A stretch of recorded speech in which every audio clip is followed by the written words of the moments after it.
A Final Four appearance and an 11-1 regular season for Texas in 2024. What will the projections look like in 2025? We're going to give you those projections and break down the schedule here in this video. And just a really quick reminder, we do have a Texas channel, a weekly show on Monday nights, and also videos through the week. So if you're a Texas fan, go check it out. Subscribe to our Texas channel. Texas benefited from one of the easier schedules in the SEC, maybe the easiest schedule in the SEC last season.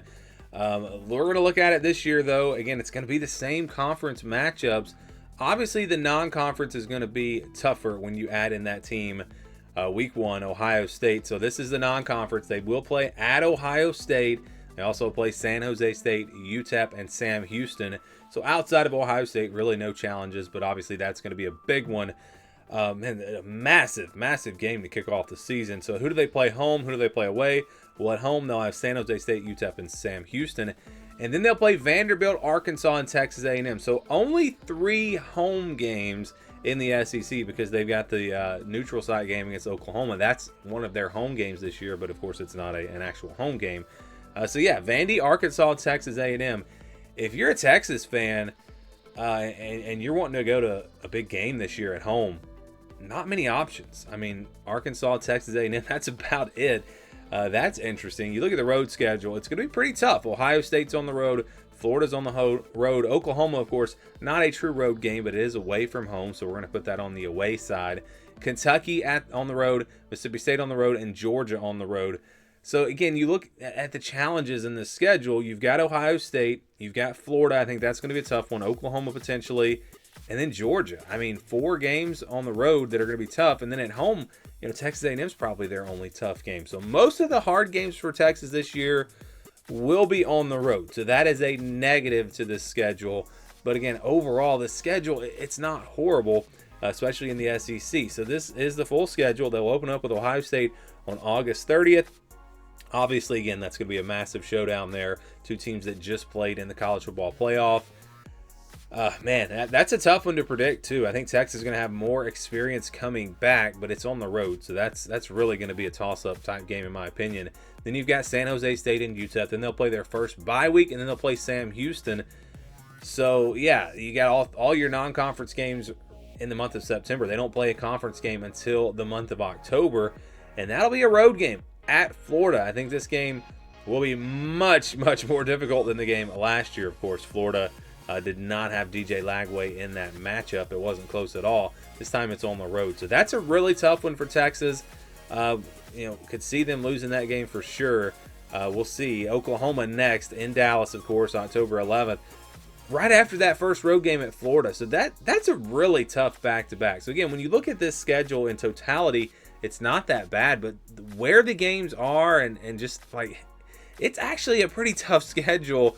At least compared to what they had last year. They'll have back-to-back road games after that, Kentucky and Mississippi State. A couple of tricky road matchups there right after playing Oklahoma. Then they get Vanderbilt at home. So that's a tougher, you just look at those 5 teams and you think, oh, that's not a very tough stretch. But then when you look at, it's at Florida, it's Oklahoma, rivalry game, it's at Kentucky, at Mississippi State. That's 4 games in a row away from home. That's going to be a tough stretch. And then Vanderbilt to close things out there on November 1st before they get to their second bye week. And then you look at their final 3 games.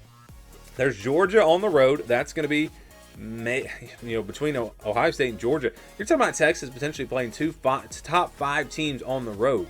That's going to be tough. And then you've got rivalry games against Arkansas and Texas A&M. The good news is that those games are at home, but still, those will be tough matchups. So, again, when you look at this schedule and you look at the opponents, you say, yeah, this is not too tough of a schedule. But then when you look at the location of the games and where they are on the schedule, it does turn into a very tricky schedule.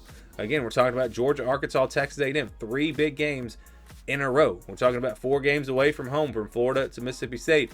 I think the reason why it turns out this way is because you have San Jose State, UTEP, and Sam Houston all in a row and a bye week. So you've got the easiest part of the schedule within those 4 weeks, and then you cram everything else in the rest of the schedule. So yeah, I think that's why it could be a little bit tricky. But again, it's not a horrible schedule when you compare it to the other teams in the SEC. In fact, when you look at the conference opponents' win percentage, Texas has the easiest schedule. just a 38% win percentage for their conference opponents. Now, a big part of that's Mississippi State. They got no wins last year, and then Kentucky, finished at the bottom. Oklahoma was not very good. So that is a big reason why that number is at 38%.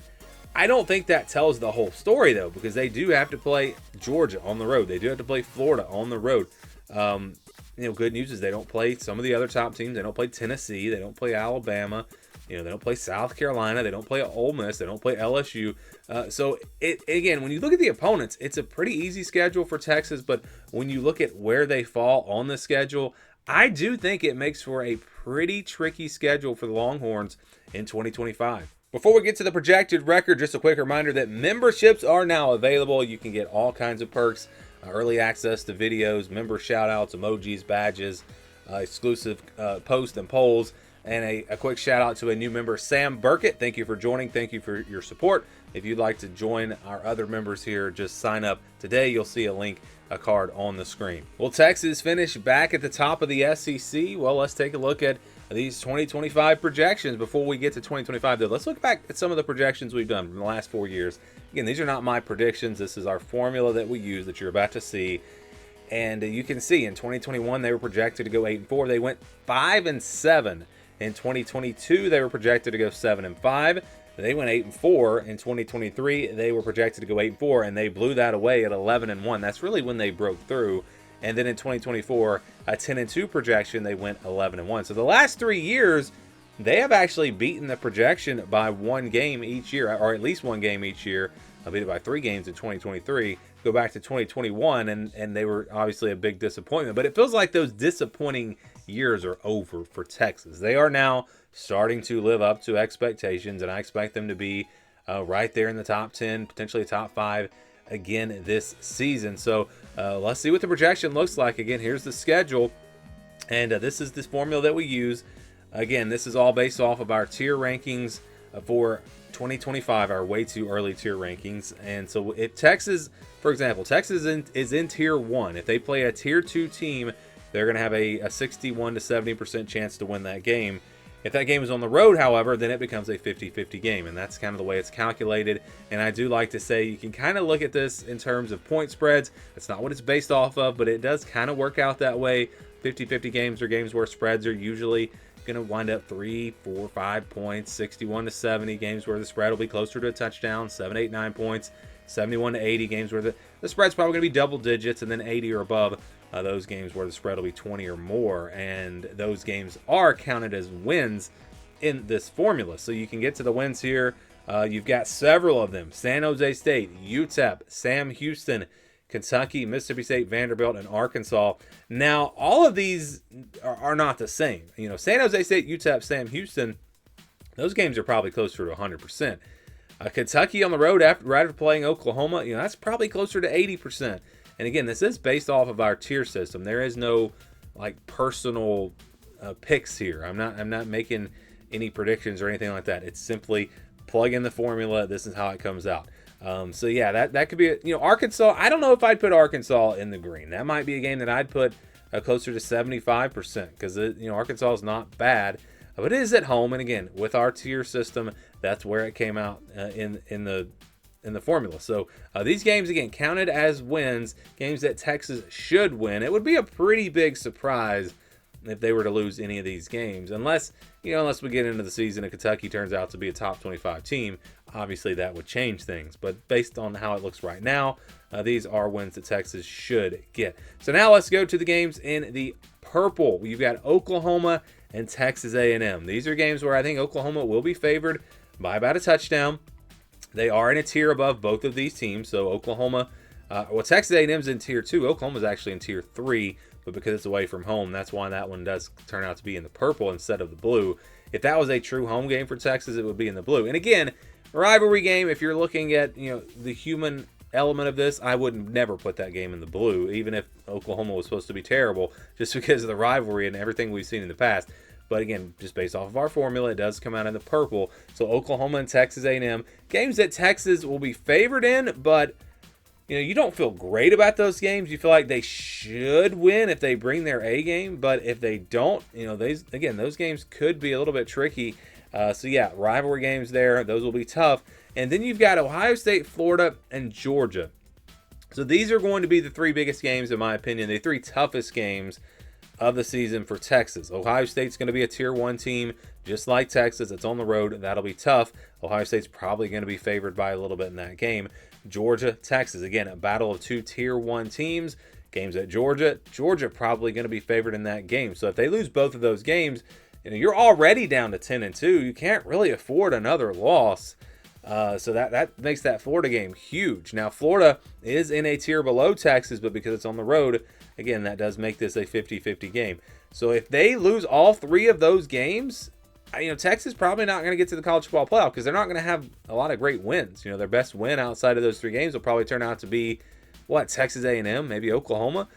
So those are three huge games all on the road, and they need to win at least one of them, in my opinion. If they lose, or if they don't win one of them, I think they're done. If they only win one, then you've got to take care of business in every other game. Of course, that we don't know exactly how it's going to play out, because let's say they lose to Ohio State and then they lose to Florida, and let's say they lose to Georgia and they finish with 2 losses. Well, what if they still get into the SEC championship? So there is still a path for them to get to the playoff with 3 losses, depending on how the SEC goes, but it'll be very, very tough. So in my opinion, if you're Texas, you need to get to 10-2. So let's see what the actual projection is, and the projection for Texas is 10-2. So that is exactly where they are projected to finish. Again, when you break it all down, you look at the odds here. You got Ohio State, Florida, Georgia, and then you got Oklahoma and Texas A&M. So you have 5 games that could be a challenge, and 3 of those are 50-50 games. So the odds would say you're going to win 1.5 of those 3 games, and then again you might find another loss in there when you add in Oklahoma and Texas A&M, or potentially you lose 2 games to those 3 50-50 opponents. So 10-2 I think is a very fair projection with some very tough games on the schedule. It's really weird because they really have a 5-game season, in my opinion, if they don't stumble in these other games. There's 5 big games for Texas. They need to go 3-2. That's got to be the goal. Of course, you want to go 5-0, but I think that's going to be pretty tough, again, with 3 very difficult games on the road.